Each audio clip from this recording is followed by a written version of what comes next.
Welcome to social educator. साथियों, जिस प्रकार से कल आप लोग लाइव पर जुड़े थे तो एक क्वेश्चन फिरदौस अख्तर जी की तरफ से आया था कि सर अगर हस्बैंड वाइफ दोनों सेंट्रल गवर्नमेंट जॉब में हैं तो क्या दोनों को सीईए मिलेगा। सीईए के बारे में आपको बता दूं, सीईए आपका चिल्ड्रन एजुकेशन अलाउंस होता है, यानी कि जो आपकी बच्चे की पढ़ाई के ऊपर खर्च होता है उसका रिम्बर्समेंट गवर्नमेंट करती है। तो ये दो बच्चों के लिए पहले 54,000 रुपये मिलता था, 27,000 रुपये पर बच्चा। तो अब जैसे 50% ये बढ़ चुका है तो आपका ये 67,500 रुपये हो गया है। 25% सीईए को बढ़ा दिया गया है अब, तो आपका 67,500 रुपये सीईए हो गया है दो बच्चों के लिए। तो अब बात ये उठती है कि अगर दोनों स्पाउस यानी कि हस्बैंड वाइफ अगर सेंट्रल गवर्नमेंट जॉब में है तो क्या दोनों को सीईए के लिए 67,500 दोनों को मिलेंगे या एक को मिलेगा।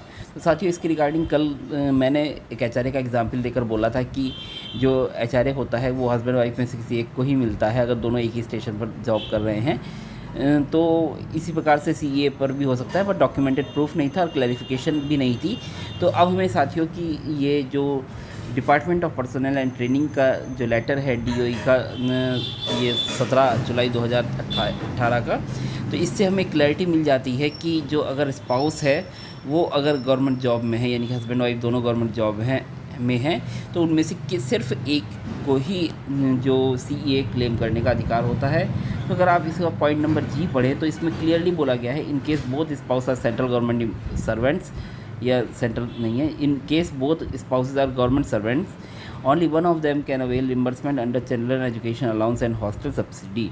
तो इसका मतलब अगर दोनों गवर्नमेंट सर्वेंट हैं, दोनों सरकारी कर्मचारी हैं, हस्बैंड वाइफ यानी कि माता और पिता, तो उस केस में केवल एक ही चिल्ड्रन एजुकेशन अलाउंस और हॉस्टल सब्सिडी के अंतर्गत रिम्बर्समेंट ले सकते हैं।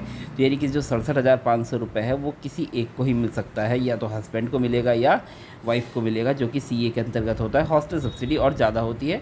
इसके रिगार्डिंग बेसिक एजुकेटर पर हमारा एक डिटेल्ड वीडियो है सीए और हॉस्टल सब्सिडी पर, वो आप जाकर विजिट कर सकते हैं। तब तक के लिए धन्यवाद। चैनल को सब्सक्राइब करके रखिए, वीडियो को लाइक कीजिए और अपने साथियों के साथ शेयर भी कीजिए। ईएमआरएस की और इस प्रकार की जो सेंट्रल गवर्नमेंट की सर्विसेज से रिलेटेड रूल्स एंड रेगुलेशन हैं, इस प्रकार की खबरों के लिए आप सोशल एजुकेटर को जरूर सब्सक्राइब कीजिए। इस प्रकार की खबरें आपको पल पल सोशल एजुकेटर पर मिलती रहेंगी और आप लोगों की बेसिकली क्वेरीज़ के लिए ही ये वीडियो है। जो हमारा मेन फैक्ट बेस्ड वीडियोस हैं वो बेसिक एजुकेटर पर आते रहेंगे, बट बाकी ये सोशल एजुकेटर जनरली आप लोग की क्वेरीज़ के लिए, लाइव सेशंस के लिए मैंने वो किया है। तो आप लोग इस पर जो भी अपनी क्वेरीज़ हैं वो लिख सकते हैं, हम आपको डॉक्यूमेंटेड प्रूफ के साथ उसका आंसर देंगे। Thanks for being the social educator.